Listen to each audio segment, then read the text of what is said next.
आगे धारा धारा गोली चल तो लखीसराय के चौक पर, धारा धारा गोली चल तो बड़हिया के चौक पर, नाचे पर तो छौड़ी तोरा राइफल के नोक पर,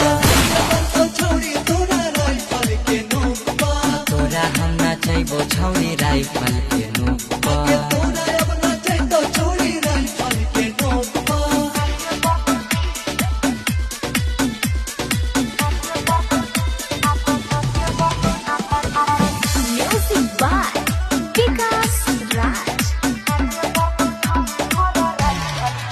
साथे डीजे हेलैबो बाराती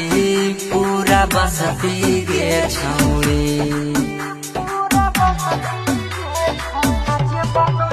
जदि नचबी नहीं त करबहु जबरदस्ती गे